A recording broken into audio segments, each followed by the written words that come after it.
जी अस्सलाम वालेकुम। Lecture 2 start करें।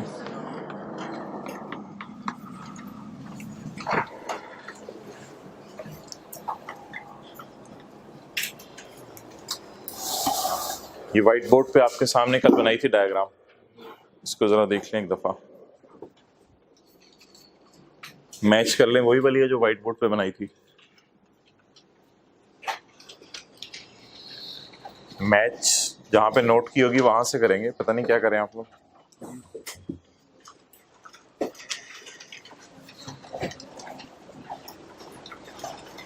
भाई इधर इधर हो जाए, मोहतरम इधर इधर हो जाए, एक ही दफ़ा हो जाया करें, फिर एंड से दीवार से बैठना शुरू करें, कोई मसला नहीं होगा। शुक्रिया भाई जी। भाई टाइम पे आया करो भाई, इस तरह तो काम नहीं कब आएगा जी। 100% वही है। ओके अच्छा भाई, इसमें बात ये चल रही थी कल कि स्पेशल टैक्स ईयर को डिनोट कैसे करना है, इसके ऊपर डिस्कशन चल रही थी। तो इसमें जब हमने ईयर एंड किया था सितंबर वाला चेंज, तो फिर मिसाल के तौर पे थोड़ा सोचना पड़ा था। जैसे ये वाली एग्जांपल है, तो ये तो आपका नॉर्मल टैक्स ईयर है जो 1 जुलाई 16 को शुरू हो रहा है और 30 जून 17 को ख़त्म हो रहा है। ये आपका नॉर्मल टैक्स ईयर है और 1 जुलाई 16 को शुरू होकर 30 जून 17 को ख़त्म हो जाएगा। इसे क्या कहेंगे? टैक्स ईयर 2017, क्योंकि ये 30 जून को एंड हो रहा है और 12 महीने का। अच्छा, इसके बाद टाइम पे आया करें तो क्लास डिस्टर्ब हुआ करेगी पूरी। इसके बाद हमने ये सोचा कि हम इजाज़त ले लें कि हम नॉर्मल से स्पेशल पे मूव करें और 30 जून की बजाय हमारा ईयर एंड हुआ करेगा 30 सितंबर। तो जब हमने ये सोचा 30 सितंबर, तो फिर 30 जून के 3 महीने बाद 30 सितंबर आ गया। अब सवाल ये है कि इसे डिनोट कैसे करना है। तो मैंने ये सिंपल तरीका बताया था कि आपने बस ये सोचना है 30 सितंबर के बाद कौन सा 30 जून आ रहा है। आप बताएं ज़रा, 30 सितंबर के बाद कौन सा 30 जून आ रहा है? 30 जून 2018। इसलिए इसको किससे डिनोट करना है? टैक्स ईयर 2018 से डिनोट करना है। और दूसरी बात ये कि वैसे ही 1 जुलाई 17 से 2018 का साल शुरू हो चुका है। सोचें, देखिए ना, 30 जून 17 पे तो 17 का साल खत्म हो गया टैक्स वालों की नजर में। तो वैसे भी 1 जुलाई 17 से 2018 शुरू हो चुका। 2 जुलाई 17 को भी कोई खड़े होकर आपसे पूछे ये कौन सा साल है, तो आप कहेंगे 2018 का टैक्स ईयर शुरू हो चुका हुआ है। तो ये तो लॉजिक की बात थी, लेकिन जो पेपर पॉइंट ऑफ व्यू से बात याद रखनी है वो ये याद रखनी है कि जो भी आपकी ट्रांजिशनल या स्पेशल की आखिरी तारीख है, उसके बाद जो भी 30 जून आ रहा है, date will be considered as tax year 2000। Okay, तो मिसाल के तौर पे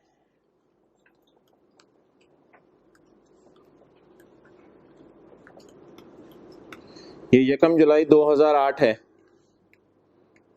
और ये 30 जून 2009 है। अब हम चाहते हैं कि हमारा ईयर एंड हो जाए 30 सितंबर। तो 30 सितंबर इसके बाद कौन सा आएगा? 10 कैसे आएगा? 15 महीने की जंप मारे हो, खुदा के लिए लॉन्ग जंप मारते रहे हो आप जिंदगी में। 30 सितंबर 2009, तो ये कितने महीने बने? 12 महीने। ये कौन सा टैक्स ईयर बना? नॉर्मल। इसमें तो सोचने की जरूरत नहीं, इसको तो 2009 से ही डिनोट कर देना है, ये वाला जो 2009 आ रहा है। भाई लेजर लाइट मंगवाओ। अच्छा, आगे ये क्या हो गए? 3 महीने। ये कौन सा हो गया? बस अब सोच के बताएं, 30 सितंबर 9 के बाद कौन सा 30 जून आ रहा है? 30 जून 2010 आ रहा है। इसलिए इससे किससे डिनोट करेंगे? टैक्स ईयर 2010 से। तो ये तो कल वाले की रिवीजन होगी, इसको शायद नोट करने की जरूरत नहीं। ओके, अच्छा, ये 1 जुलाई 2002, तो ये क्या होगा? 30 जून 2003। अब मैंने सोचा कि मेरा ईयर एंड होगा 31 दिसंबर, तो कौन सा 31 दिसंबर? 2003। ये 12 महीने। ये कितने महीने? ये टाइम है भाई, ये तो क्लास डिस्टर्ब हुआ करेगी इस तरह रोजाना। कि कल से 7:15 पे दरवाज़ा बंद कर दिया जाएगा, अब यही हाल है इसका। ये 12 महीने और ये 6 महीने। अच्छा जी, इसको क्या कहेंगे? Tax year 2003 normal. अच्छा, अब वैसे भी सोचें, यकम जुलाई 3 से 30 जून 3 को तो 3 का साल खत्म हो गया, यकम जुलाई 3 से या 2 जुलाई 3 को कौन सा साल चल रहा है? 2004। टैक्स सोलम के मुताबिक 2004 अगला साल, यकम जुलाई से अगला साल शुरू हो जाता है उनकी नज़र में। ये तो लॉजिक, लेकिन वैसे सिंपल तरीके से सोचें जैसे पेपर में सोचना है। 31/12/3 के बाद कौन सा 30 जून आएगा? 30 जून 4, इसलिए इसको किससे डिनोट करेंगे? Tax year 2004। ये नोट करनी है तो कर लें। ये दिसंबर वाली एक एग्जांपल थी। भैया कल से दरवाज़ा बंद करवा दो 7:15 बजे, इसके बाद कोई एंट्री ना हो।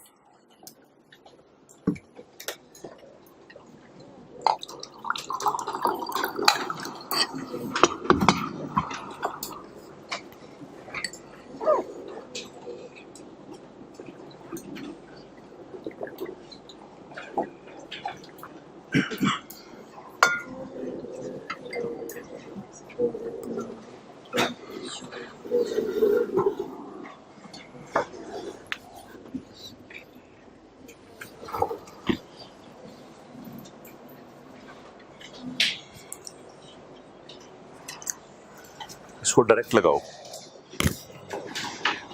जो अगले स्विच है ना उनमें।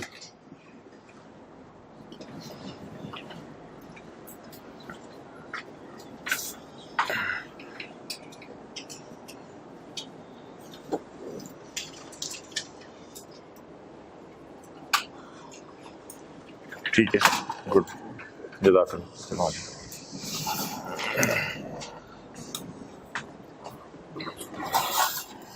ओके, अब आप हजरात स्पेशल टैक्स ईयर की जो है वो डेफिनेशन पढ़ेंगे। स्पेशल टैक्स ईयर की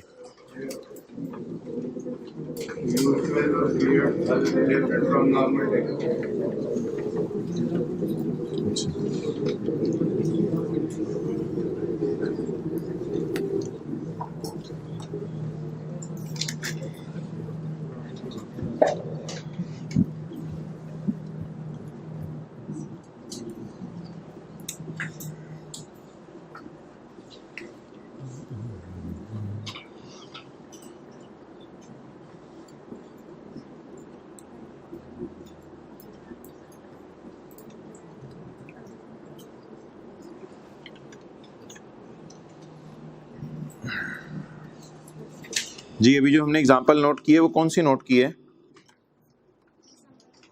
यकम जुलाई 2002, इधर 30 जून 2003, 31 दिसंबर 2003, तो ये 2003 का साल बन गया था और ये टैक्स ईयर 2004 बन गया था। ओके, अब इसको पढ़ें। Where a person is allowed to use a 12-month period different from normal tax year, such period shall be that person's tax year and shall be denoted by the calendar year relevant to normal tax year. Calendar year relevant to, ये देखें, ये normal tax year कौन सा शुरू हो चुका है? यहां से जरा बताएं, यहां से यकम या 2 जुलाई से? भाई ये लेजर लाइट नजर आ रही है कैमरे में? अच्छा, यकम जुलाई या 2 जुलाई से कौन सा नॉर्मल साल शुरू हो चुका हुआ है? 2004, क्योंकि 30 जून 3 को कौन सा नॉर्मल साल खत्म हो चुका है? 2003। तो यकम जुलाई 3 को खड़े होके या 2 जुलाई 3 को खड़े होके आपसे कोई पूछे आप कहाँ खड़े हैं, तो आप कहेंगे मैं 2004 के साल में खड़ा हूँ। तो shall be denoted by the calendar year. उस कैलेंडर ईयर से डिनोट करो जो रेलिवेंट हो नॉर्मल ईयर से, इन विच द आखिरी date of special falls. Special की आखिरी डेट ये है, ये किस नॉर्मल में गिर रही है? स्पेशल की, उल्टा चलें, स्पेशल की आखिरी तारीख किस नॉर्मल में गिर रही है? 2003 में नहीं गिर रही, ये फौरन 2004 आने वाला है। उस नॉर्मल को किस कैलेंडर से डिनोट करते हैं? वो नॉर्मल तो 2004 में खत्म होना, यहां कहीं जाके 30/4, तो उसे 4 के नाम से डिनोट करेंगे, इसलिए इसको भी 4 के नाम से डिनोट करेंगे। क्लियर? तो पेपर पॉइंट ऑफ व्यू से जो बात है वो अलग है, थ्योरी अलग है। जरा पेपर पॉइंट ऑफ व्यू से जरा आसान बात याद रख लें, इतनी मुश्किल बात नहीं सोचनी। पेपर पॉइंट ऑफ व्यू से 31/12/3 के बाद कौन सा 30 आना है? 30/2004, बस ये बात खत्म पेपर पॉइंट ऑफ व्यू से। जरा थ्योरी थोड़ा समझने की कोशिश करें। What is the closing date of special tax year? नहीं, closing date of special tax year 31/12/2003। इसका रेलेवेंट नॉर्मल ईयर कौन सा है? इसका रेलेवेंट नॉर्मल ईयर 3 नहीं हो सकता कभी भी, वो तो 30/3 को खत्म हो चुका है। इसका रेलेवेंट ईयर वही है जो अभी आने वाला, खत्म होने वाला है, 30/4। तो इसका रेलेवेंट ईयर कौन सा बताएं? इसकी आखिरी तारीख का रेलेवेंट ईयर 30/4 वाला। उसका कैलेंडर कौन सा है? 30/4 वाले का 4 कैलेंडर है, तो इसलिए इससे टैक्स ईयर 2004 के नाम से। अब ये जरा इंग्लिश थोड़ी सी मुश्किल है स्पेशल टैक्स ईयर की, इसको जरा एक दो दफा नजर मार लें। And shall be denoted by the calendar year. कौन सा वाला कैलेंडर ईयर? जो नॉर्मल ईयर से रेलेवेंट है। नॉर्मल ईयर कौन सा वाला? जिसमें आखिरी तारीख फॉल कर रही है। तो अगर उल्टा चलें, it is called as closing date of special tax year. अच्छा, इसका रेलेवेंट नॉर्मल ईयर कौन सा है? 30/2004 पे जो एंड होने वाला है, उसको कौन सा कैलेंडर बन रहा है? 30/2004 वाले का 4 कैलेंडर बन रहा है, तो इसलिए इसको टैक्स ईयर 2004 के नाम से डिनोट करें।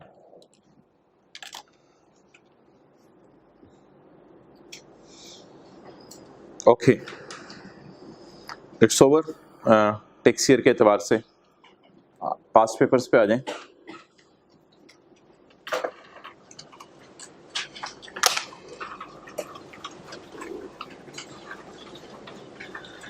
फोटोकॉपियर से लेने थे आपने नोट्स। अच्छा जी, इसमें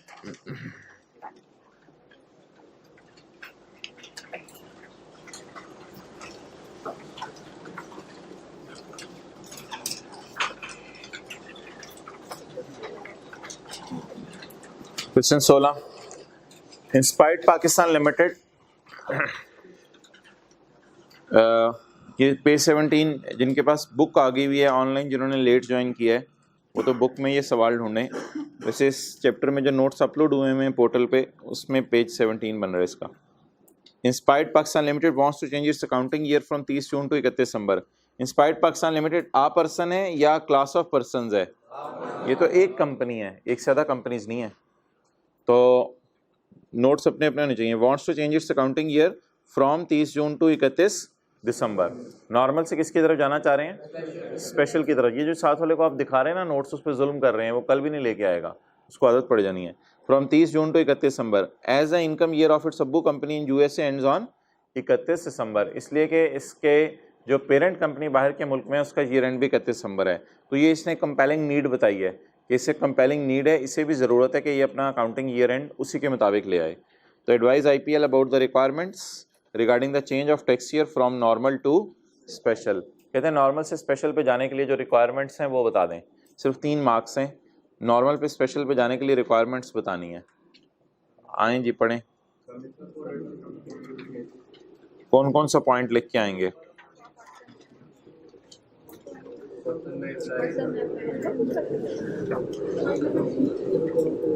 पॉइंट नंबर 3 लिख के आएंगे, 4 बिल्कुल नहीं लिख के आएंगे, 4 लिखने के मार्क्स कटेंगे। वो कह रहे हैं मैंने लाहौर से पिंडी जाना है, आप उसे कह रहे हैं पिंडी से लाहौर वापस ऐसे आते हैं, 4 बिल्कुल नहीं लिख के आएंगे।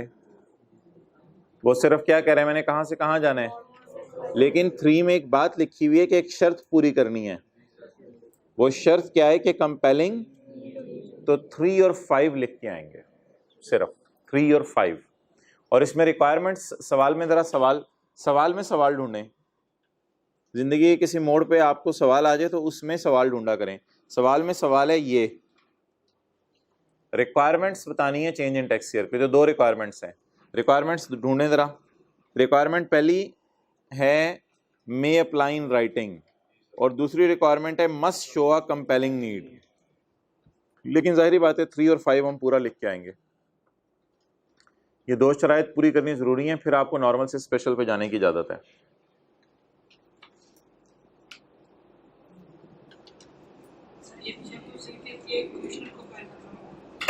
कमिश्नर, हाँ वो तो फिर 3 में पूरी बात होगी ना, shall apply to commissioner in writing. ये पूरा पॉइंट 3 लिख के आएंगे, पूरा पॉइंट 5 लिख के आएंगे। 3 नंबर लेने हैं, ये 3 नंबर वो हैं जो 47 से 50 पे लेके जाते हैं। ओके, आ जाए पेज नंबर 2 पे।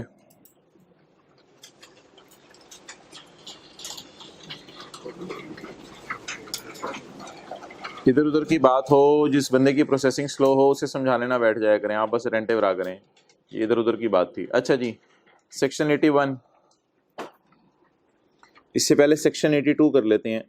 सेक्शन 82 पेज नंबर 2 है नोट्स का, चैप्टर 4 का पेज 2।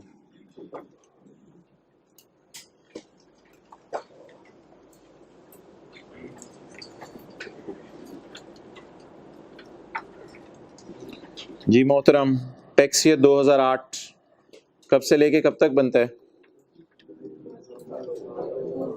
एग्जाम्पल 1 मैं कराने लगा हूँ, 1 जुलाई 2007 से 2008। ओके, 1 जुलाई 2007 से 30 जून 2008। अब एक बंदा कहता है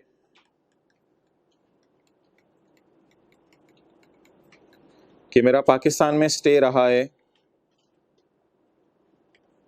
5 जुलाई 2007 से 25 नवंबर 2007 तक, फिर मैं बाहर के मुल्क चला गया और 5 फरवरी 2008 से लेके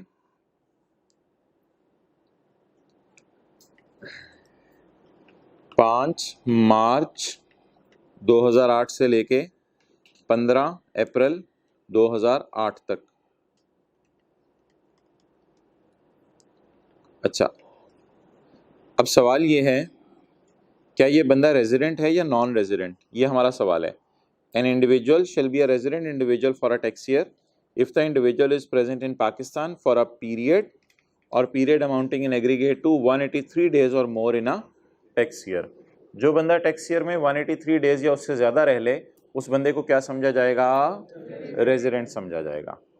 तो जो बंदा पाकिस्तान में 183 डेज या उससे ज़्यादा रह ले उसको रेजिडेंट समझा जाएगा। तो हमने नीचे क्या मेंशन किया है इसका?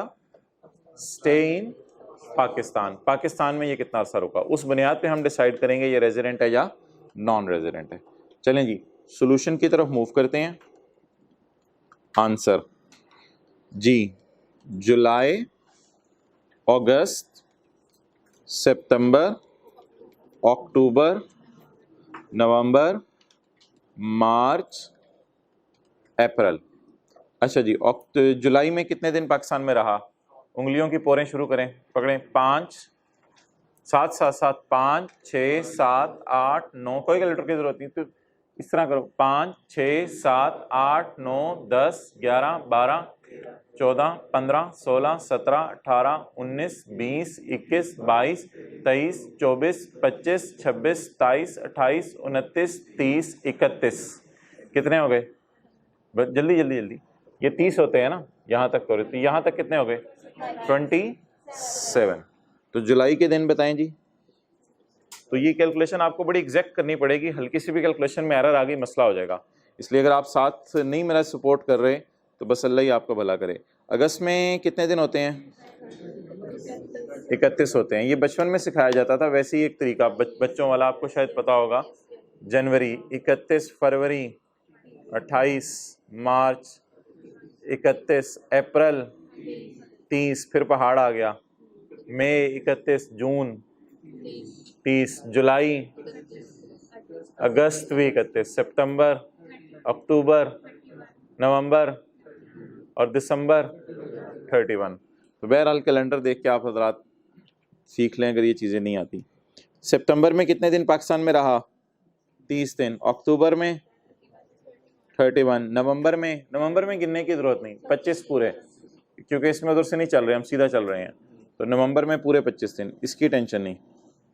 मार्च में, अब जुलाई में भी 5 जुलाई से गिना था, मार्च में भी 5 मार्च से गिन लेते हैं, इसमें शायद टेंशन की हमें ज़रूरत नहीं, क्योंकि मार्च में भी 31 दिन है, जुलाई में भी 31 दिन थे, तो ये 27 ही बन जाएंगे। लेकिन आप उंगलियों पे चेक कर लीजिएगा शायद घर में गिन के, 5 को भी डालना है बीच में, 5, 6, 7।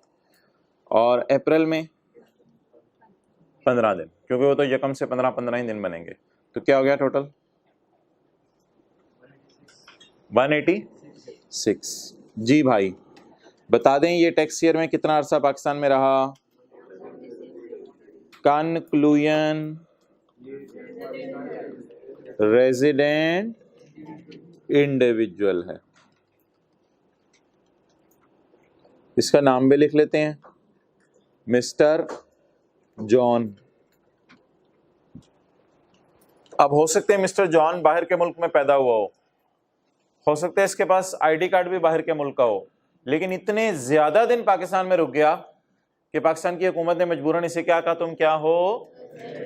मैं सिटीजन की बात नहीं कर रहा, सिटीजन तो आईडी कार्ड की बेस पे डिसाइड होता है। सिटीजन है या नहीं है मुझे इससे कंसर्न नहीं है, मेरे लिए सिर्फ इस वक्त क्या कंसर्न है कि नंबर ऑफ डेज कितने पाकिस्तान में रुका। आज जो बंदा भी पाकिस्तान में आके 183 डेज रुक जाए वो क्या बन जाएगा? Resident individual. एक एग्जांपल 2 आपको करवा देता हूं, फिर उसके बाद आप बेशक नोट कर लें। एग्जांपल 2 रेड मार्कर से कर लेते हैं। अच्छा फिर उसके बाद नोट कीजिएगा। एग्जांपल 2 टैक्स ईयर है 2008, टैक्स ईयर है 2008। तेंदुलकर ये कहाँ किस इलाके से है? इंडिया का रहने वाला है तेंदुलकर। ये यकम सितंबर 7 से लेकर 4 सितंबर 7 तक मैच खेलने आया क्रिकेट का। चलें जी आंसर बता दें। यकम 2 3 4 कितने दिन बने? 4 डेज। तो कंक्लूजन बता दें ये बंदा कौन है? Non resident. क्यों नॉन रेजिडेंट है? क्योंकि इसका स्टे पाकिस्तान में 183 डेज से। चलें जी एग्जांपल 1 और 2 नोट कर लें।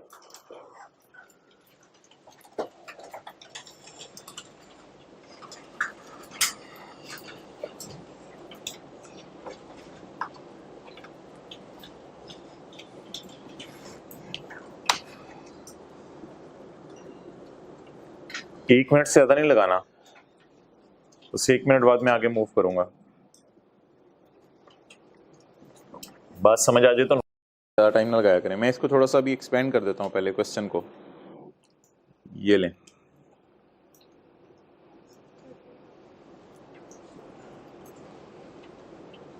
ये क्वेश्चन है।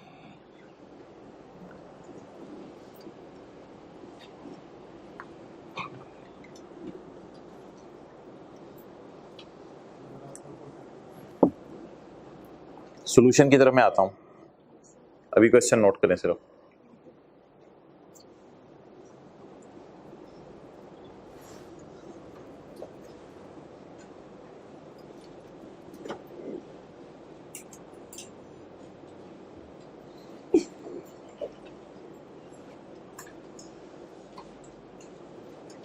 ओके अब सॉल्यूशन की तरफ आ जाएं।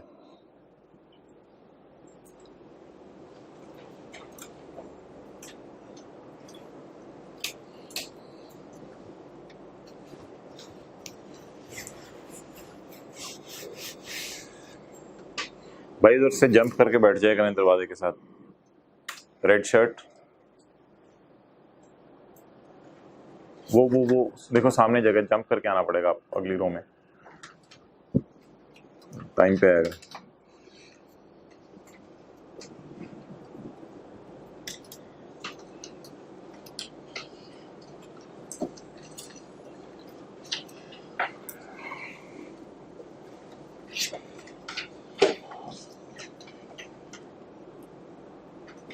ओके ये दूसरी एग्जांपल भी नोट।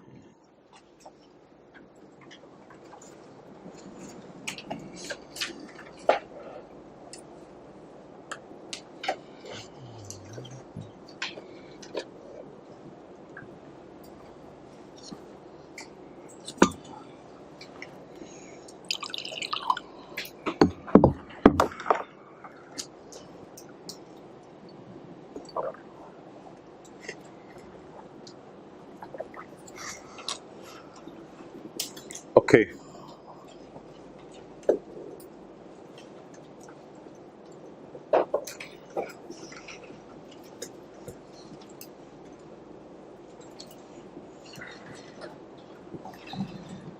अच्छा जी, आखिरी एग्जांपल।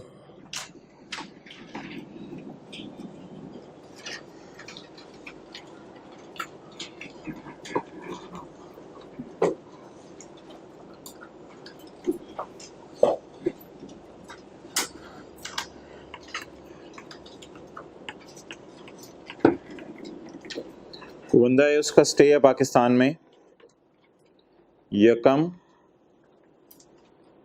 फरवरी 2021 से लेके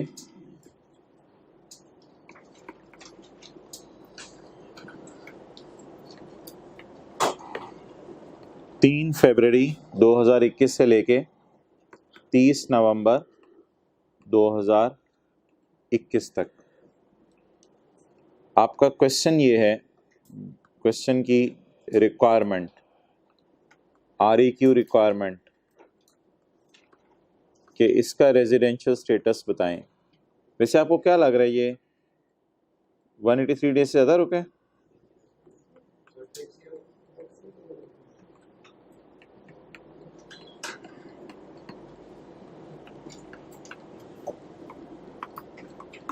जी, टैक्स ईयर 2021 और 2022 का इसका रेजिडेंशियल स्टेटस बताएं। टैक्स ईयर 2021,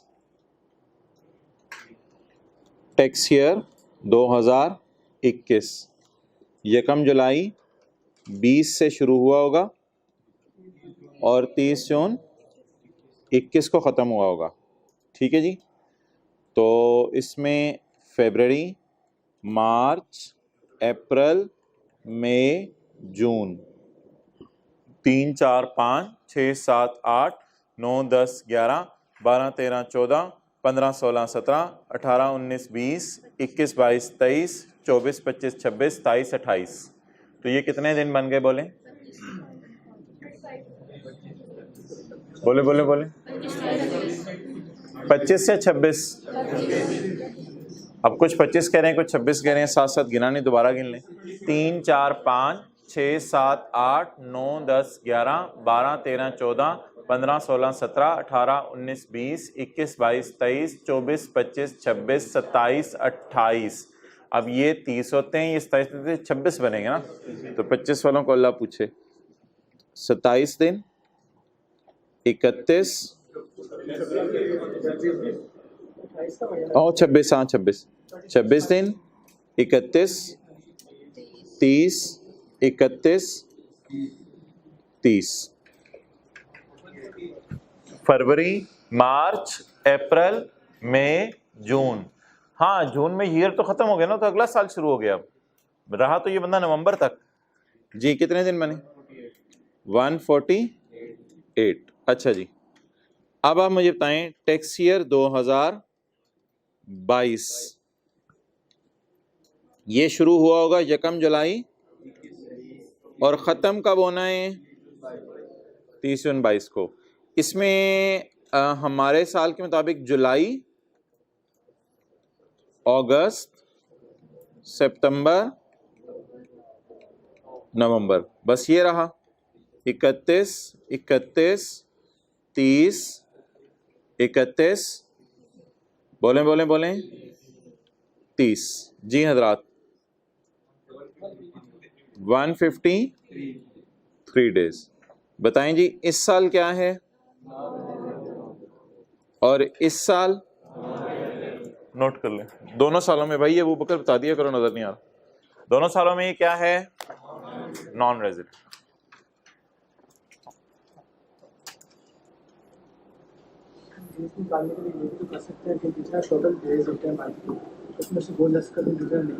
हाँ हाँ, बस एग्जैक्ट फिगर पे पहुंचना है आपने।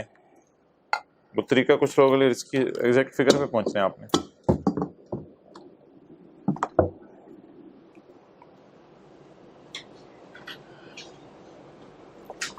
आ जाए फर्स्ट रो में, लेकिन टाइम पे आया करें कल से 7:15।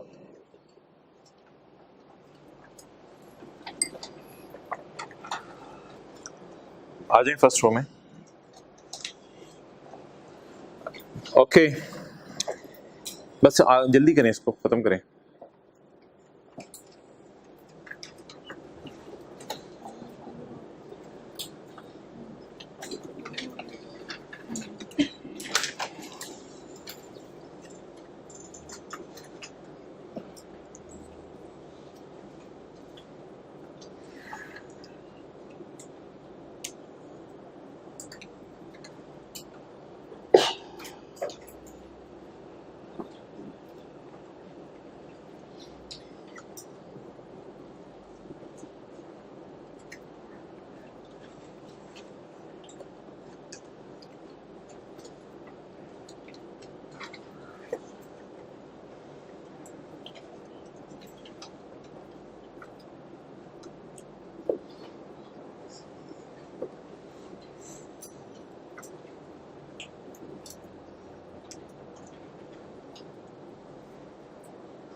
ओके, असल में ये देखें ना, ये टैक्स ईयर में नहीं रुका। वैसे तो इसका स्टे अगर देखें तो फरवरी, मार्च, अप्रैल, मई, जून, जुलाई, अगस्त, सितंबर, अक्टूबर, नवंबर, तकरीबन 10 महीने रहा है ये पाकिस्तान में। लेकिन टैक्स ईयर में 183 डेज नहीं रुका। तो लकीली और unluckily he is non resident. Resident non resident बनने से फ़ायदा या नुकसान क्या होगा वो फिर हम डिस्कस करेंगे कभी। तो ये था 2000 कौन सा साल, 21 का, और ये 2022 का। तो ये तारीख थी 1 जुलाई 20, और ये थी 30 जून, और ये थी 30 जून 22। अब आप अगर ये बात सोचें, यहाँ पे ये जुलाई, अगस्त, सितंबर, अक्टूबर, नवंबर, दिसंबर, जनवरी, फरवरी, मार्च, अप्रैल, मई, जून, जुलाई, अगस्त, सितंबर, अक्टूबर, नवंबर, दिसंबर, जनवरी, फरवरी, मार्च, अप्रैल, मई, जून। तो अगर आप इस बात को आप सामने रखें तो इसका स्टे कितना रहा है? इसका स्टे फरवरी से मार्च, अप्रैल, मई, जून, जुलाई, अगस्त, सितंबर, अक्टूबर, नवंबर। अब ये दोनों सालों में 183 डेज से इस साल 148 डेज रुका और इस साल 153 डेज रुका। तो यहाँ पे खड़े होके जब हम देखेंगे तो 148 डेज का स्टे है, तो क्या बनेंगे? यहाँ पे खड़े होके देखेंगे तो कितने दिन का स्टे बना? 153 डेज का। तो क्या बना? Non resident. तो पाकिस्तान में अगर आपने रेजिडेंट बनना है तो उसके लिए शर्त क्या है कि आपका स्टे पाकिस्तान में 183 डेज से ज़्यादा होना चाहिए। तो सर आसिफ कहते हैं कि मैं पाकिस्तान रुका 1 जुलाई 2021 से लेके 30 जून 22 तक। सर आप एक दफ़ा भी बाहर नहीं गए, मैं पूरा साल बाहर नहीं गया, तो ये क्या बन जाएंगे? रेजिडेंट बन जाएंगे। बस जिसका स्टे पाकिस्तान में 183 डेज से ज़्यादा हो गया वो क्या बनेगा?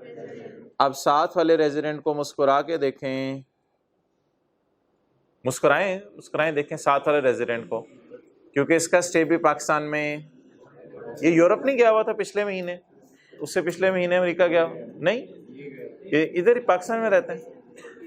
चलें,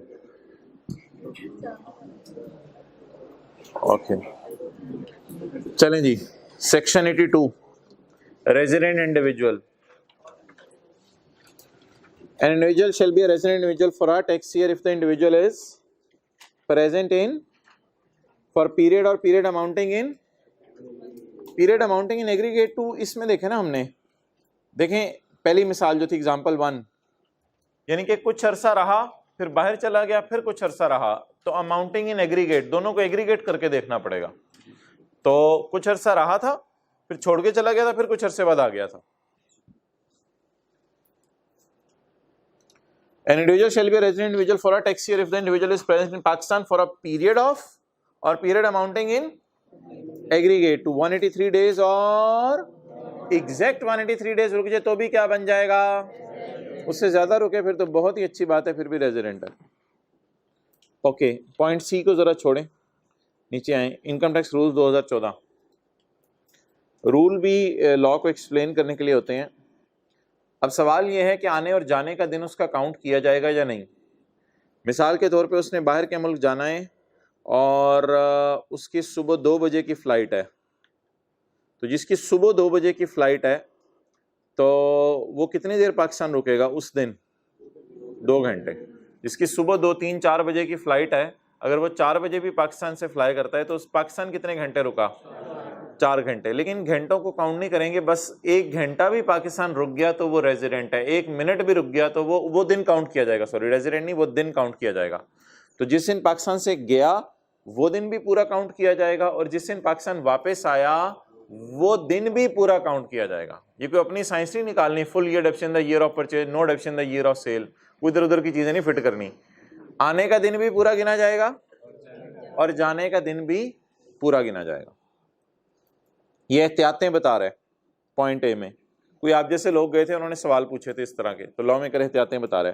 अ part of a day that an individual is present in Pakistan including the day of आना एंड द डे ऑफ जाना from Pakistan counts as a पूरा काउंट्स एज अ पूरा दिन ऑफ सच मौजूदगी। तो ये उसकी मौजूदगी का पूरा दिन काउंट किया जाएगा। Following days in which an individual is wholly or partly present in Pakistan. Wholly का क्या मतलब है? ये बंदा मौजूद है। पार्टली का क्या मतलब है? सर उसका पाकिस्तान आया है। Holi or partly. अभी अफगानिस्तान से निकल रहा है, सर पाकिस्तान में डाले, टांगे अफगानिस्तान है। The following days in individual is wholly or partly present in Pakistan. Wholly का मतलब पूरा दिन और पार्टली का मतलब दिन का कुछ हिस्सा। होली या पार्टली बंदे को नहीं करना। The following days in which individual is wholly or partly present in Pakistan count as a पूरा, काउंट एज अ पूरा दिन of such presence. Public holiday, Pakistan में आया हुआ था, ईद की छुट्टियां हो गई, वो काउंट की जाएंगी स्टे में? बिल्कुल की जाएंगी। पाकिस्तान में आया हुआ था किसी काम से, तो छुट्टियां ले ली उसने अपने एम्प्लॉयर से। हो सकता है बाहर के मुल्क से किसी काम करने आया तो अपने एम्प्लॉयर से छुट्टियां ले ली, लेकिन छुट्टियों में पाकिस्तान ही रहा या बीमार हो गया, अस्पताल पड़ा रहा, तो वो दिन भी पाकिस्तान में काउंट किए जाएंगे। Okay. A day that individual activity in Pakistan is interrupted. मिसाल के तौर पे ये जॉन साहब हैं, ये पाकिस्तान आए तो कहते हैं जुलाई के महीने में मुझे 2 दिन आखिरी 30-31 को बड़ा मसला हुआ। भाई तुम्हें 30-31 जुलाई को क्या मसला हुआ? कहते 30-31 जुलाई को स्ट्राइक हो गई थी, जिसकी वजह से जो मैं सामान खरीदने आया था उसमें 2 दिन का डिले आ गया, तो ये दिन मेरे काउंट ना करो। तो लॉ मेकर कहते हैं प्लीज़ इधर उधर की बातें मत करो, तुम पाकिस्तान में मौजूद हो, ये दिन भी तुम्हारे काउंट किए जाएंगे। A day that an individual activity in Pakistan is interrupted because of a strike, या दुकानें बंद हो गई, या delay in receipt of purchases. Supply से मुराद परचेजेस। आप कोई सामान खरीदना चाहते थे, उसके सामान खरीदने में डिले हो गई, वो दिन भी पाकिस्तान के दिन गिने जाएंगे, क्योंकि पाकिस्तान में है ना आप। ये तो बहाने हैं इधर उधर के, स्ट्राइक हो गई है, छुट्टियां आ गई हैं, मैं बीमार हो गया हूं, और भाई हो तो पाकिस्तान के अंदर ही ना, तो तुम्हारे दिन पाकिस्तान में गिने जाएंगे, बस बात खत्म।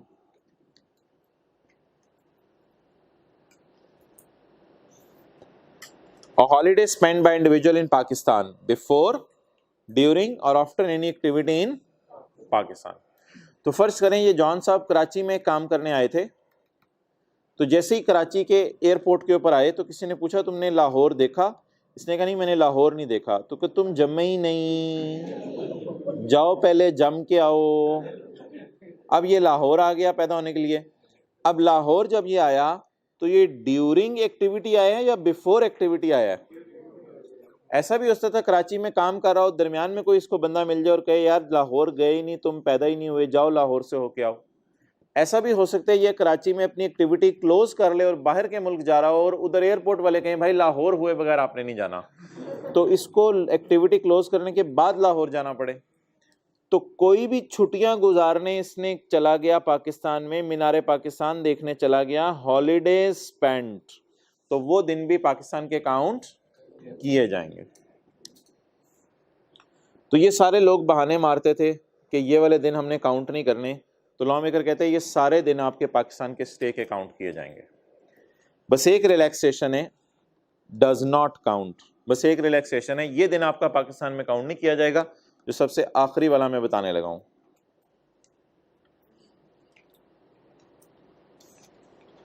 कि क्या कहते हैं आप इसको, चाइना कहते हैं, चाइना, अच्छा ये चाइना है, इसको ईरान कर लें, ये पाकिस्तान है। अब एक बंदे का स्टे पाकिस्तान में 182 डेज था, उसके बाद अब ये चाइना से जाना चाह रहा था ईरान। चलें इधर देखें आप लोग, ये चाइना से जाना चाह रहा था ईरान, तो किसी ने कहा बारों बार फ्लाइट नहीं जाती,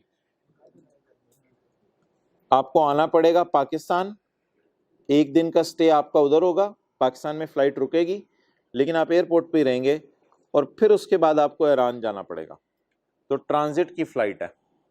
तो अब ये वाला एक दिन इसका पाकिस्तान का स्टे काउंट नहीं किया जाएगा, क्योंकि इसके पाकिस्तान रुकने की नीयत नहीं थी, ये तो मजबूरन इसे पाकिस्तान रुकना पड़ा दो मुल्कों के दरमियान ट्रैवल करते हुए। जैसे अक्सर आपने सुना होगा सऊदी अरब लोग जाते हैं हज उम्रा करने, रास्ते में कोई तुर्की रुके होते हैं, कोई कहीं रुके होते हैं, तो अगर कोई बंदा मजबूरन रुकना पड़ जाए तो ऐसी सूरत में वो वाला स्टे इसका काउंट नहीं होगा, दो मुल्कों के दरमियान ट्रैवल करते हुए। पहले से पाकिस्तान कितने दिन रुक चुका था, अगर एक दिन भी और रुक जाता तो क्या बन जाना था, ये एक दिन किस वजह से रुकना पड़ा, मजबूरी की वजह से, ट्रांजिट था, दो मुल्कों के दरमियान ट्रैवल करते हुए मजबूरन पाकिस्तान के एयरपोर्ट पर रुकना पड़ा, वो फिर डे काउंट नहीं किया जाएगा।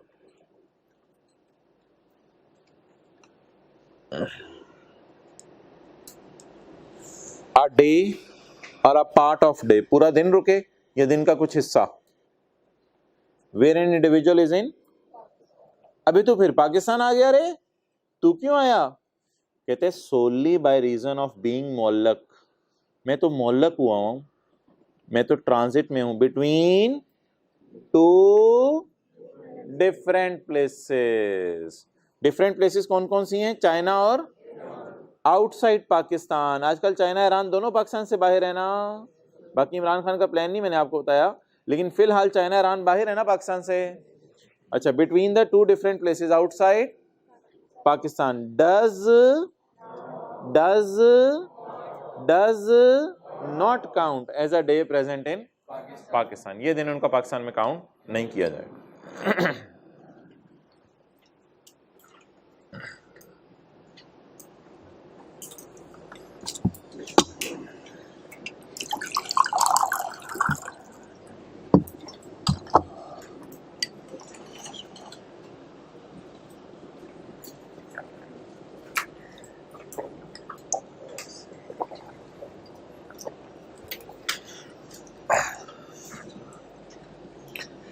अच्छा जी, वापस आ जाएं जिथे दी 82, नहीं प्लीज पूरा नहीं करना, 82 का सी, 82 का सी,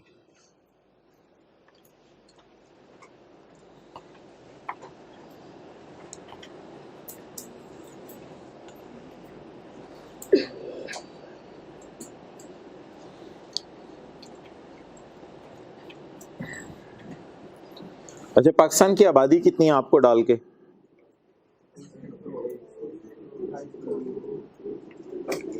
चलो 22 करोड़ कर लेते, 22 करोड़।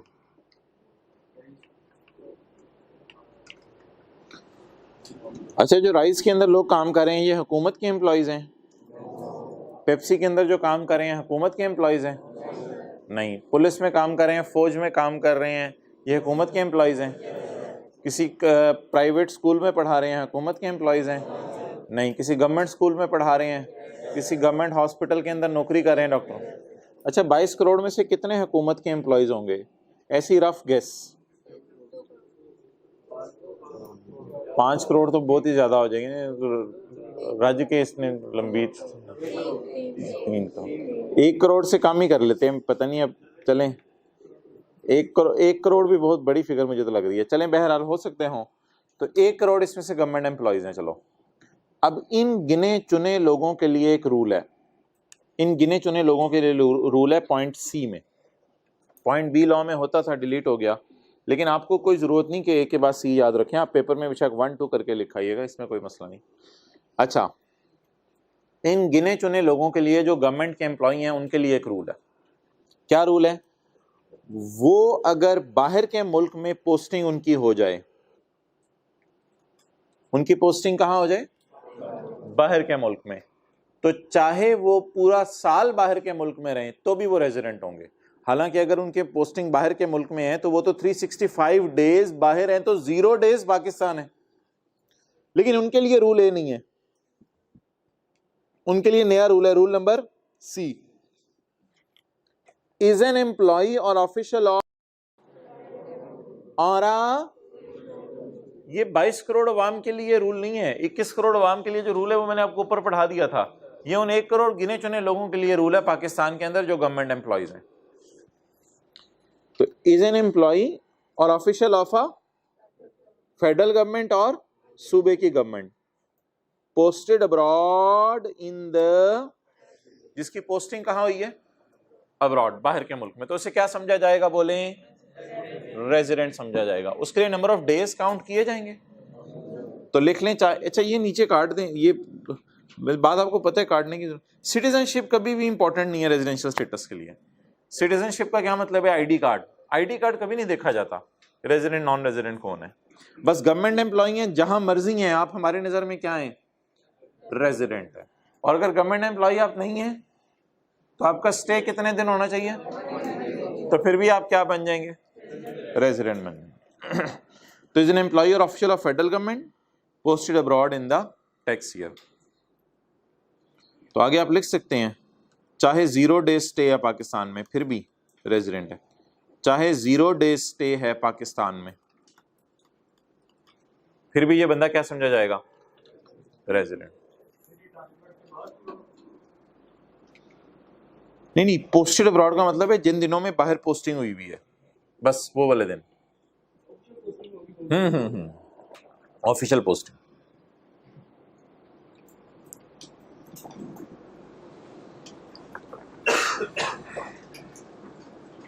जिस टेन्योर में पोस्टेड अब्रॉड रहे।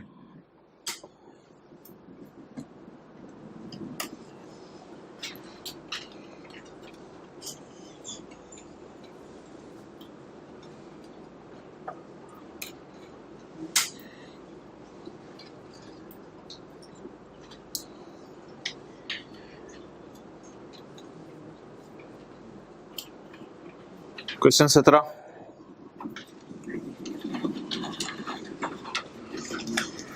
in view of provisions of income tax ordinance 2001 determine the residential status of the following persons for tax year 2013। Tax year 2013 का क्या मतलब है? 1 जुलाई 2012 से 13। अच्छा, आपके जहन में अब ये कौन कौन से महीने हैं? जुलाई, अगस्त, सितंबर, अक्टूबर, नवंबर, दिसंबर 2012 वाला, जिसको कैलेंडर में कहता हूं, जुलाई से दिसंबर वाला कैलेंडर 12 वाला, और जनवरी से जून वाला कैलेंडर 2013 वाला। तो ये वाले 12 महीने, इन 12 महीने में हमने डिसाइड करना है ये बंदा रेजिडेंट है या non resident. Ramiz proceeded to Saudi Arabia on 24 दिसंबर 2012। रमीज 24 दिसंबर 2012 को सऊदी, अच्छा इसको मैं बाद में कराऊंगा, ये भी मैंने नहीं करवाना था। ये भी 2 और 4 करें, 2 और 4।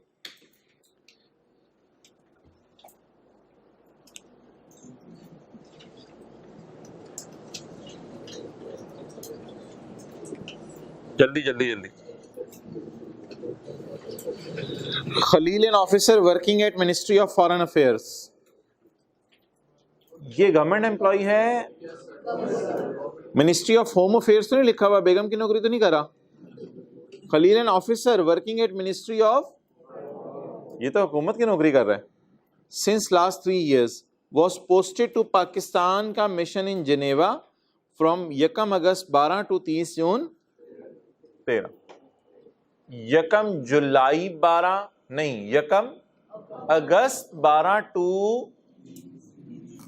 अब 11 months आउटसाइड पाकिस्तान है, और सिर्फ लिखें 1 मंथ इसका स्टे है पाकिस्तान में, लेकिन ये 1 मंथ तो डिसीजन के लिए इररिलेवेंट है और ना पेपर में इसका 1 मंथ हमने लिख के आना है।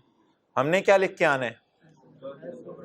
हमने कहना है he is a government employee, therefore he will be considered as a irrespective of number of days he is present in Pakistan. तो ये जो डिसाइडिंग फैक्टर है उसको मैं हाईलाइट कर रहा हूं। ये था ना डिसाइडिंग फैक्टर, डेज नहीं था डिसाइडिंग फैक्टर यहां।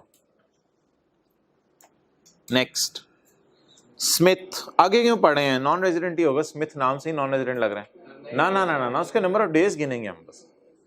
Smith, a Nigerian football coach came to on 28 फरवरी 13। ऊपर नजर मारे कब आया है? 28 फरवरी 13 को। बिल्कुल साल हमारा एंड होने वाला था, फरवरी मार्च अप्रैल मई जून, कुछ 4-5 महीने में साल एंड होने वाला है, फरवरी में आया है। तो 28 फरवरी 13 को आया है पाकिस्तान। यकम जुलाई 12 से 30 13, 28 फरवरी 13 को पाकिस्तान आया है और 31 अगस्त को पाकिस्तान से अगले साल पाकिस्तान से गया है। जुलाई और अगस्त, जुलाई अगस्त इग्नोर करेंगे क्योंकि हमारे से सवाल में रिक्वायरमेंट क्या है? किस साल का रेजिडेंशियल स्टेटस मालूम करना है? 2013 का। तो जब 13 का स्टेटस मालूम करना है तो हमारे लिए जुलाई अगस्त से रेलेवेंट है। तो ये तो जुलाई अगस्त की बेस पे हम कोई डिसीजन नहीं लेंगे। हाँ, दिन गिन लेते हैं, वैसे वो भी एक तरह की वेस्टेज ऑफ टाइम ही लग रही है। बहरहाल केम ऑन 28 फरवरी, इसका मतलब है फरवरी का एक दिन हो गया। केम ऑन 28 फरवरी, तो आने का दिन तो गिनेंगे। केम ऑन 28 फरवरी, तो इसका मतलब है फरवरी में पाकिस्तान था 28 फरवरी को। फरवरी का एक दिन, मार्च, अप्रैल, मई, जून। तो देयरफॉर ही इज, तो ये कैलकुलेशन पेपर में करके आया करें। As he stays for a period of less than 183 days, therefore he will be considered as non-resident individual। कितने मुश्किल सिनेरियो बेस्ड सवाल बना रहे हैं आई कैप। अच्छा, चलें जी वापस आ जाएं।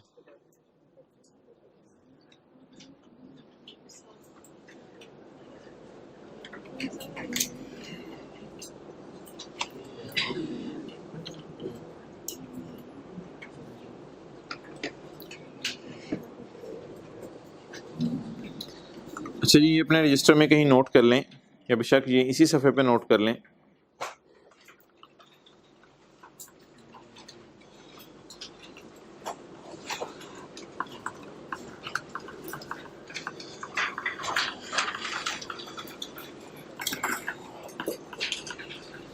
हमारी नज़र में पर्सन्स कितने हैं?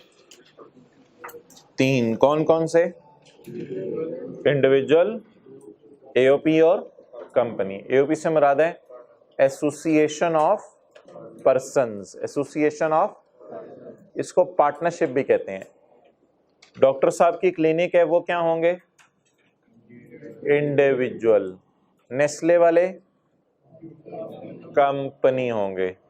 3 लोगों ने मिलकर फर्म शुरू कर दी, स्टूडेंट्स को आर्टिकल्स देते हैं, CA firm, AOP, association of person, partners. तो हमारे लॉ की नज़र में पर्सन्स 3 किस्म के हैं, इंडिविजुअल्स, एओपीज और कंपनीज। अभी हमने क्या पढ़ा है?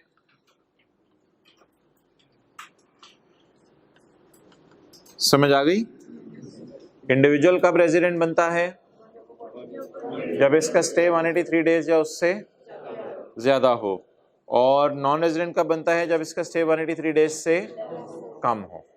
अब हम क्या पढ़ेंगे? एओपी कब रेजिडेंट या नॉन रेजिडेंट बनती है, और फिर हम क्या पढ़ेंगे? कंपनी कब।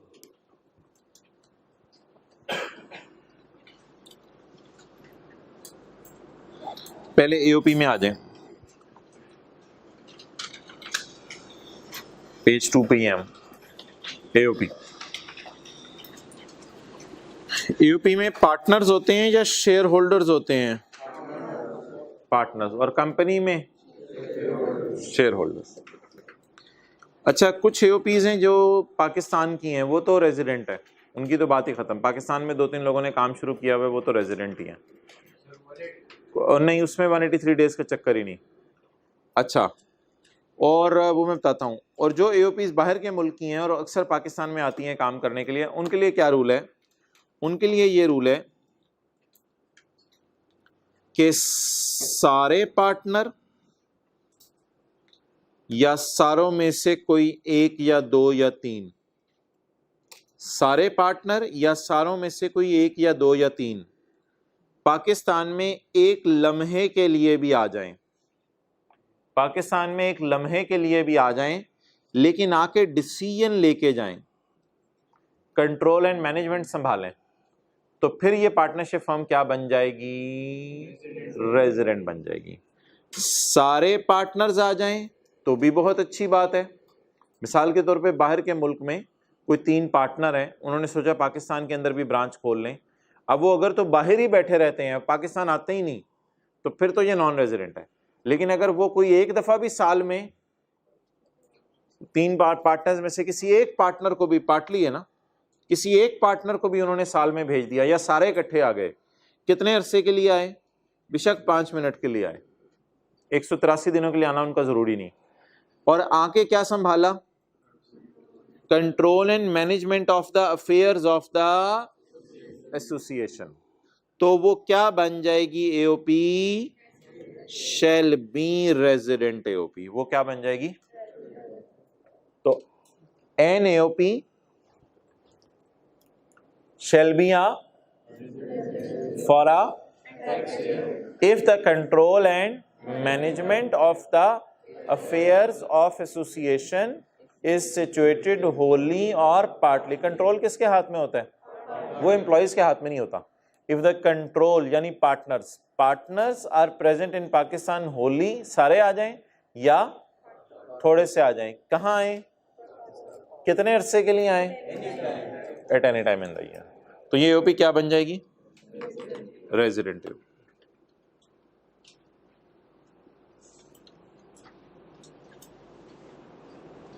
जी 17 का 3 पढ़ें भाई, ऊपर कर दो। 17 का 3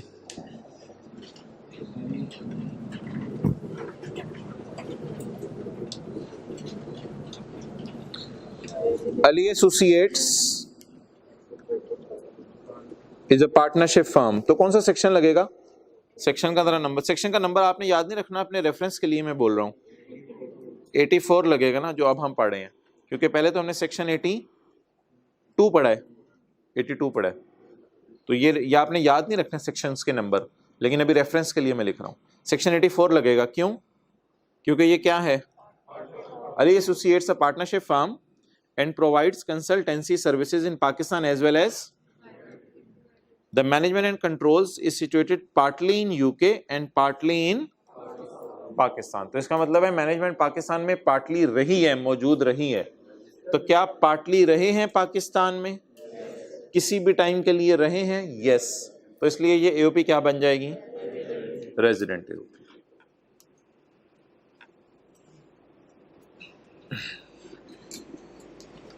ओके, इसको लिखने का तरीका आप लोगों ने देख के आना है सोल्यूशन से, फिर कल मैं उसको दिखाऊंगा, दोबारा दिखाऊंगा। इसका सोल्यूशन आप लोगों ने देखना है घर में जाकर।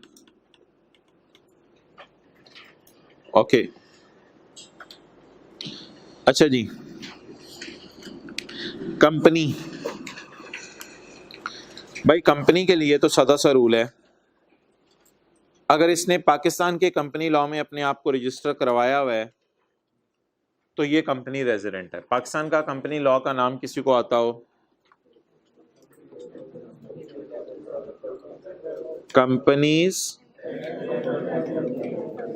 एक्ट 2017। ये कोई मसला नहीं, जो हजरात इस दफा लॉ पढ़े हैं उनको पता चल जाएगा, फिर कभी लॉ पढ़ेंगे वहां पता चल जाएगा। A company shall be resident company for a tax year if it is incorporated or formed by or under any law in force in Pakistan. Pakistan में कौन सा लॉ है in force? Companies act 2017। By or under ये कोई इतनी important बात नहीं होती पेपर पॉइंट ऑफ व्यू से। बहरहाल बाय का मतलब ये है कि लॉ मेकर ने खुद वो कंपनी बनाई है, कई दफ़ा हुकूमत भी कंपनीज बना देती हैं। और अंडर का मतलब ये है कंपनी पहले खुद बनी थी, बाद में लॉ के अंडर अपने आप को आके रजिस्टर करवाया। तो बाय वाली कंपनीज बड़ी कम होती हैं, बाय वाली कंपनीज बड़ी कम होती हैं जो हुकूमत खुद बनाती है। आमतौर पे कंपनीज बनती हैं फिर अपने आप को लॉ के अंडर आके रजिस्टर करवा लेती हैं। बहरहाल जो भी पाकिस्तान के लॉ में रजिस्टर्ड है वो कंपनी क्या है? Resident company. ये तो वो कंपनीज होगी जो पाकिस्तान में रजिस्टर्ड है। अब कोई बाहर की कंपनीज भी ऐसी होती होंगी जो पाकिस्तान में सड़कें बनाने आ गई, ब्रिज बनाने आ गई, उनके लिए क्या रूल है? उनके लिए वही रूल है जो हमने पॉइंट नीचे पढ़ा है, लेकिन उनके लिए एक ख़तरनाक शर्त है, वो है ये होली। कंपनी रेजिडेंट तब बनेगी जब सारे के सारे डायरेक्टर्स, शेयर होल्डर्स नहीं डायरेक्टर्स, क्योंकि कंपनी का कंट्रोल एंड मैनेजमेंट किसके हाथों में होता है? डायरेक्टर्स के हाथों में। डायरेक्टर्स और शेयर होल्डर्स में ये फ़र्क है, शेयर होल्डर्स 500 भी हो सकते हैं जिन्होंने कंपनी में पैसा डाला हो, लेकिन उन 500 में से जो 6-7 लोग कंपनी का काम चलाते हैं, कारोबार चलाते हैं, उन्हें क्या कहते हैं? डायरेक्टर्स। तो इंग्लिश आपको कोई नई याद नहीं करनी पड़ेगी, ये नीचे वाली इंग्लिश ही आपकी चल जाएगी almost. If the control and management of the affairs of the company situated, सारा का सारा इन पाकिस्तान। कितनी देर के लिए आए वो डायरेक्टर? सारे आए बट डायरेक्टर। अगर 6 हैं तो 6 में से 6 आएंगे, 5 भी आए तो कंपनी रेजिडेंट नहीं बनेगी। तो मुझे ये लग रहा है कंपनी रेयर सर्कमस्टांस में रेजिडेंट बना करेगी। जो बाहर वाली कंपनीज हैं जो पाकिस्तान में रजिस्टर हो गई वो तो रेजिडेंट हैं ही, लेकिन अगर कोई फॉरेन कंपनी है वो कब रेजिडेंट बनेगी? सारे डायरेक्टर पाकिस्तान में आके डिसीजन लें। अच्छा, अगर कोई बाहर की कंपनी आके अपने आप को कंपनी लॉ में ही रजिस्टर करा ले, फिर क्या बनेगा भाई? फिर तो उस पर पॉइंट ए लग जाएगा ना, फिर तो बात ही खत्म होगी रेजिडेंट नॉन रेजिडेंट, फिर तो सीधी सीधी रेजिडेंट है। क्यों? क्योंकि उसने तो आके, तो अगर कोई बाहर की कंपनी वो कह दे कंपनी लॉ में रजिस्टर हो गई है, फिर तो बात सिरे से खत्म है, फिर तो वो कंपनी क्या है? हाँ, कोई बाहर की कंपनी पाकिस्तान के लॉ में रजिस्टर आमतौर पे नहीं होती, तो उनके लिए फिर क्या देखा जाएगा? बी वाला पॉइंट देखा जाएगा। क्लियर? तो पहले हमने पॉइंट ए लगाने की कोशिश करनी है पेपर में, हमने चेक करना है ये कंपनी लॉ में तो रजिस्टर नहीं है। अगर पॉइंट ए ना लग सका तो फिर कौन सा पॉइंट लगाना है? B point.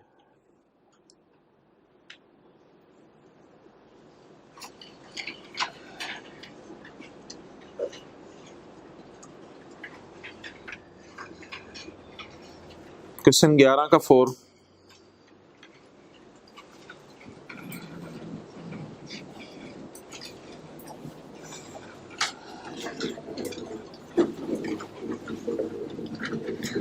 Farooq trading LLC was, ये एलएलसी पता नहीं क्यों लिखता है, लिमिटेड लायबिलिटी कंपनी कहते हैं इसे, लेकिन ये लिखना कोई इसके लिए जरूरी नहीं था। बहरहाल ये सी से मुराद आपको पता होना चाहिए, ये कंपनी है। Was incorporated as limited liability company लिख भी दिया उसने इन, तो पॉइंट ए नहीं लग सकेगा क्योंकि पाकिस्तान के लॉ में रजिस्टर्ड है या बाहर के? तो कंपनीज एक्ट 2017 में रजिस्टर्ड, तो इसलिए पॉइंट ए तो नहीं लग सका।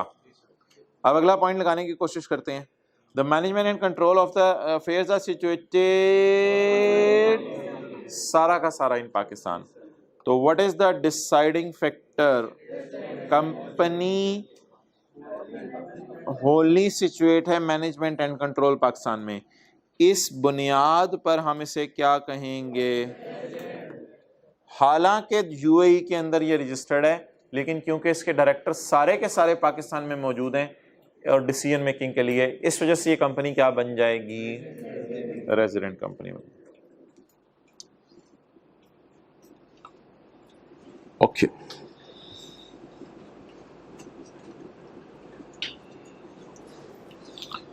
इसमें आप ये पॉइंट कराइएगा खुद ही, कल को सवाल हुआ तो मेरे से पूछ लीजिएगा,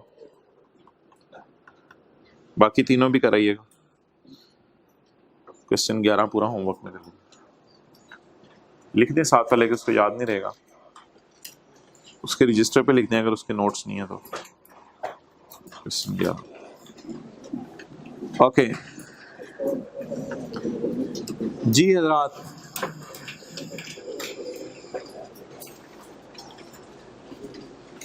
पॉइंट सी, बस आखिरी point C, it is a provincial government or local government in Pakistan. Provincial government तो ये होगी ना पंजाब की हुकूमत, सिंध की हुकूमत, और लोकल गवर्नमेंट ये नाजिम जो होते हैं, नाजिमों की हुकूमतें इन पाकिस्तान। अब आप कह रहे होंगे कि गवर्नमेंट को क्यों कहा जा रहा है कंपनी, हालांकि गवर्नमेंट तो कंपनी नहीं है, और कंपनी में भी फिर रेजिडेंट कंपनी। तो आने वाले दिनों में हम पढ़ेंगे कि गवर्नमेंट अगर मिसाल के तौर पे पंजाब गवर्नमेंट अगर सिंध में जाके कोई काम करे, ये लिखने की ज़रूरत नहीं, पंजाब गवर्नमेंट अगर सिंध में जाके कोई काम करे तो कई दफ़ा इसको टैक्स देना पड़ जाता है। बहरहाल ये आने वाले दिनों की बात है, ये फिर कभी देखेंगे। तो इसलिए अगर कभी गवर्नमेंट कोई ना कोई ऐसा काम करे जिससे टैक्स मांगना पड़े, फेडरल गवर्नमेंट यहाँ नहीं लिखा हुआ क्योंकि फेडरल गवर्नमेंट किसी को टैक्स नहीं देती। फेडरल गवर्नमेंट, फ़र्क पता ना फेडरल गवर्नमेंट और प्रोविंशियल गवर्नमेंट में? फेडरल गवर्नमेंट तो एक ही है पाकिस्तान में, इमरान खान, और प्रोविंशियल गवर्नमेंट तो पाकिस्तान में जितने सूबे हैं उतनी प्रोविंशियल गवर्नमेंट्स हैं। तो provincial government or local government को आज के बाद हमने क्या कहना है, बोले एहतियात के दर्जे में हम इनको कंपनी कह रहे हैं कि खुदा ना खास्ता अगर कभी इनसे टैक्स लेना पड़ा तो फिर किन रेट्स के ऊपर लेंगे, जिन रेट्स पे कौन टैक्स देता है। और रेजिडेंट तो ऑब्वियसली ये हैं क्योंकि ये पाकिस्तान के अंदर मौजूद हैं, गवर्नमेंट्स या पाकिस्तान से बाहर मौजूद हैं, पाकिस्तान के अंदर मौजूद हैं। क्लियर? अच्छा, सेक्शन 81 अब मेरा नहीं ख्याल को पढ़ने की जरूरत है। सेक्शन 81 क्या है? रेजिडेंट पर्सन कौन है? इससे नीचे वाले क्या थे? रेजिडेंट इंडिविजुअल कौन है, रेजिडेंट एओपी कौन है, और रेजिडेंट। अब क्या कहने लगे? अब आपने हंसना नहीं है। A person shall be a resident person for a tax year if the person is resident individual, if a person is resident company, if a person is resident AOP। Resident वो है जो रेजिडेंट है। And आगे हंसना नहीं है। a person shall be a non resident if he is not a resident। तो person की डेफिनेशन है ये, पर्सन। तो कौन कौन से पर्सन रेजिडेंट हैं? रेजिडेंट इंडिविजुअल भी रेजिडेंट पर्सन है, रेजिडेंट कंपनी भी रेजिडेंट पर्सन है, और रेजिडेंट एओपी भी रेजिडेंट पर्सन है, रेजिडेंट पर्सन है। क्लियर? इसमें एक नई चीज आ गई मोहतरम, फेडरल गवर्नमेंट, क्योंकि रेजिडेंट कंपनी में प्रोविंशियल कवर हो रही थी और लोकल भी। इसमें एक नया लफ्ज आया फेडरल गवर्नमेंट। अब अगेन आपके जहनों में आएगा फेडरल गवर्नमेंट कंपनी है। No no no no no, federal government company नहीं है। कंपनी की डेफिनेशन नहीं डाला उसने डाला है federal government is a resident person. अब फेडरल गवर्नमेंट ने टैक्स नहीं देना होता, लेकिन फेडरल गवर्नमेंट लोगों के खिलाफ केस करती है। आपने सुना होगा हुकूमत ने हमारे खिलाफ केस कर दिया, इसलिए फेडरल गवर्नमेंट को एहतियात के दर्जे में फेडरल गवर्नमेंट को पर्सन कह रहा है बस, और कोई मकसद नहीं है इसका। ऐसे ही पर्सन है ये, आप इसको नेचुरल पर्सन तो नहीं कहेंगे, सांस तो नहीं लेती, हुकूमत मेरे पीछे पड़ी हुई है। इसका क्या मतलब होता है हुकूमत मेरे पीछे पड़ी हुई है? हुकूमत नजर आ रही है मेरे पीछे पड़ी हुई है, तो हुकूमत नेचुरल पर्सन नहीं है, आर्टिफिशियल पर्सन है। लेकिन आज के बाद भी हम हुकूमत को क्या कहेंगे? हुकूमत इज अ पर्सन। और पर्सन में भी कौन सा पर्सन? पाकिस्तान की हुकूमत कहाँ है आजकल? चाइना गई हुई है, रेजिडेंट है। तो इसमें भी कोई दूसरा सवाल नहीं कि ये रेजिडेंट है या नॉन रेजिडेंट है। तो अब एक बात जरा गौर से बता दें, रेजिडेंट कंपनी के अंदर कौन सी आ रही हैं? प्रोविंशियल गवर्नमेंट और रेजिडेंट पर्सन के अंदर कौन सी आ रही है? Federal government. क्लियर? ओवर।